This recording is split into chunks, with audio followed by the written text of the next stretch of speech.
Good morning friend, how are you? कैसे हैं आप सब? खैरियत से होंगे। स्लिम एंड रोजेज़ में खुश आमदीद। अगर आपका गुलाब का पौधा आपने लगाया हुआ है और उस पर फूल नहीं आ रहे, पत्तियां नहीं आ रही, नई नई ग्रोथ नहीं आ रही और वो किसी बीमारी में मुब्तला हो गया है, तो आपने वीडियो को देखना है मेरी को। और मैं आज अपनी वीडियो में ये भी बताऊंगा कि आप अपने पौधे पर मैक्सिमम जो फ्लावर बर्ड्स हैं वो किस तरह ले सकते हैं गुच्छों की हालत में। जैसे ये मेरे आप पौधे देख सकते हैं और इनकी ग्रोथ देख सकते हैं, और इनकी जो बर्ड्स हैं उनकी आप नंबर ऑफ़ बर्ड्स दे सकते हैं कि मेरा जो गुलाब का पौधा है उस पर कितनी ज़्यादा फ्लावर्स बर्ड्स आई हुई हैं। तो इसके लिए आज आपने मेरी वीडियो को देखना है और मुकम्मल वीडियो को देखना है। और मैं आपको इसमें एक ऐसे फर्टिलाइज़र के बारे में बताने जा रहा हूँ, तो अगर आप इसको इस्तेमाल करते रहेंगे तो आपका जो गुलाब का पौधा है वो भी ऐसे ही फूल निकालेगा जैसे मेरा ये पौधा फूल निकाल रहा है। इसकी ग्रोथ हो रही है और इसमें पत्तियां निकल रही हैं। और इसके साथ साथ अगर आपका जो पौधा है वो नई शाखें नहीं निकाल रहा, नए पत्ते नहीं निकाल रहा और उसकी जो ग्रोथ है वो रुकी हुई है, तो इसके लिए भी आपने जो मेरी वीडियो है इसको आपने भी गौर से देखना है। इसमें भी ये सलूशन मैं आपको बताऊंगा कि आप अपने पौधे से किस तरह नई शाखें ले सकते हैं, नए पत्ते ले सकते हैं। तो अगर आपने मेरा चैनल इसको सब्सक्राइब नहीं किया तो सब्सक्राइब करें और बेल आइकन को बजा दें। और इसके साथ साथ अगर कोई बात किसी की समझ ना आए तो मुझे कमेंट्स में मुझसे आप रब्ता कर सकते हैं, आपको इंशाल्लाह फुल रहनुमाई मिलेगी।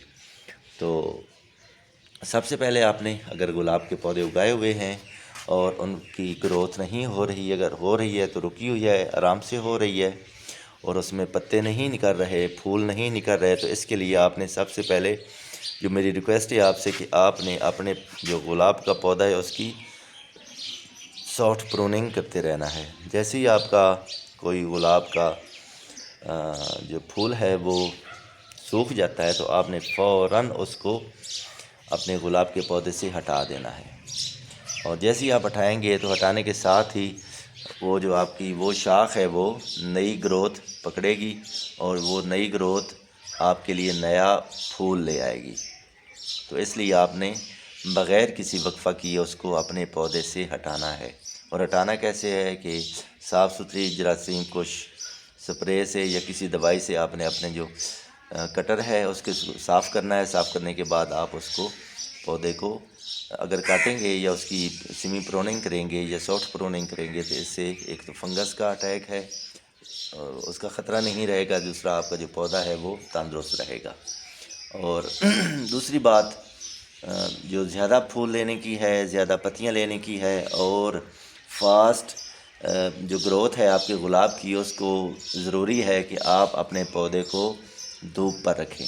ठीक हो गया? अगर आप अपने पौधे को, गुलाब के पौधे को धूप पर रखेंगे, गमले को धूप पर रखेंगे या धूप पर पौधे को लगाएंगे तो इंशाल्लाह उसकी जो ग्रोथ हो इतनी तेज़ होगी कि आप हैरान रह जाएंगे। और तीसरी बात यह है कि आपने जो पानी है वो बिल्कुल कम देना है अपने पौधों को।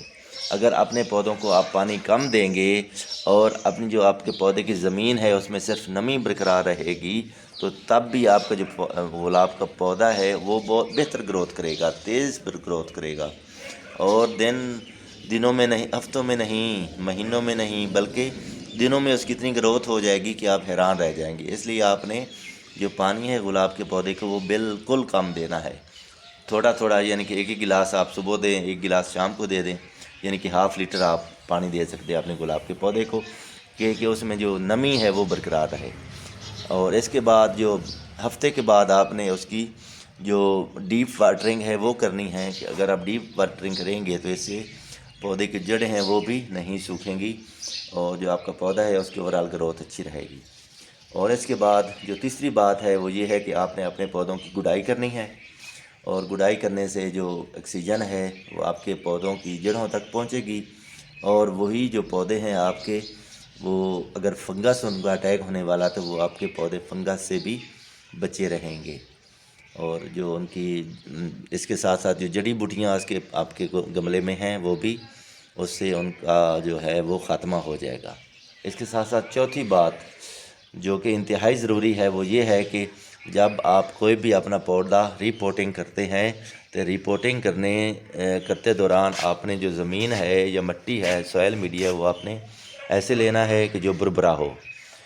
जो खल होती है अपना, सॉरी खल नहीं होती, वो जो बाल होती है नहर वाली, उसको आप इस्तेमाल कर सकते हैं, क्योंकि वो जो बाल होती है वो ज़रखेज़ होती है, न्यूट्रिएंट्स उसमें हर किस्म के होते हैं, और वो आपकी जो जड़ें होती हैं अपने पौधे की, उसके लिए बहुत ज़रूरी होती है, क्योंकि वो ज़मीन नरम होती है और ड्रेन सिस्टम उसमें बहुत शानदार होता है। इसलिए आपने एक तो बाल लेनी है, 50% बाल ले लें, और 50% आप उसमें जो गोबर की खाद है 1 साल पुरानी वो इस्तेमाल करें, या वर्मी कंपोस्ट आप इस्तेमाल कर सकते हैं। और साथ उसमें आपने अगर जो भी मुयस्सर है आपके पास, फंगीसाइड वो आप इस्तेमाल कर सकते हैं, या तो आप केमिकल इस्तेमाल कर सकते हैं फंगीसाइड, या उसमें आप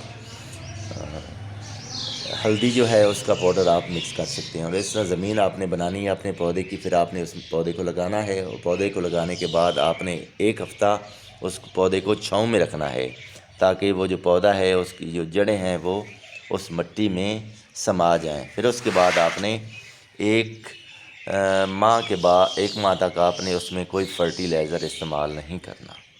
फिर आप देखेंगे कि आपका पौधा कैसे ग्रोथ करता है। तो जो आज मैं आपको फर्टिलाइज़र बताने जा रहा हूँ ये है, ये ऐसा फर्टिलाइज़र है कि इससे आपका जो पौधा है उसकी जो जड़ें हैं उनकी ग्रोथ होगी, और जो वाइट रूट्स हैं उनकी भी जो बेहतर है परवरिश और नशोनुमा होगी। और इस तरह जब वो आपका पौधा जड़ों के हिसाब से स्ट्रांग होगा, तो इस तरह आपका पौधा जो है वो बढ़ेगा, फूल निकालेगा, पत्तियाँ निकालेगा, और साइड ब्रांचेस निकालेगा। तो वो जो है हुमिक एसिड होममेड, उसमें आपने सबसे पहले जो मस्टर्ड केक है या खल है वो आपने लेनी है, 50 ग्राम वो ले लें। और इसके साथ आपने जो राख होती है जो कि हमारे चूल्हे में इस्तेमाल होती है, चूल्हे के बाद लकड़ियों जलाने के बाद जो राख इस्तेमाल होती है, इसको आपने लेना है। ये आप 100 ग्राम आप ये ले लें, और इसमें आपने 50 ग्राम आपने जो चाय पत्ती होती है वो आप उसमें आपने डाल लेनी है। और जो काऊ का गोबर है 1 साल पुराना वो भी आपने 50 ग्राम ले लेना है। उन सब चीज़ों को आपने 5 लीटर पानी की जो अपना बाल्टी है उसमें आपने डाल लेना है, और 10 दिन के लिए आपने उसको छाँव में रख देना है, और गाहे बगाए आप हिलाते रहें। फिर जब 10 दिन के बाद उसका कलर तब्दील हो जाए तो फिर उसको आपने छान लेना है, और छान लेने के बाद आपने उसमें 10 लीटर पानी डालना है। और ये जो है ये 10 लीटर पानी डालने से आपके जो टोटल है क्वांटिटी आपके इस फर्टिलाइज़र की वो 15 लीटर हो जाएगी। तो आप अपने पौधे में हाफ लीटर डाल सकते हैं। इससे जो आपका पौधा है उसकी जो ग्रोथ है वो शानदार होगी। और ये एक किस्म का ये जो कंडीशनर है ये आपके पौधों के लिए है, और इससे आपके पौधे की जो ग्रोथ है वो बेहतर होगी, ज़्यादा पत्ते निकालेगा, फूल निकालेगा और शाखें निकालेगा। और जो आने वाले दिन हैं अप्रैल का महीना, उसमें इंशाल्लाह आप बहुत शानदार फूल लेंगे, पत्तियां लेंगे और पौधे लेंगे। तो इसलिए आपने मेरी वीडियो को देखते हैं। आपका बहुत शुक्रिया।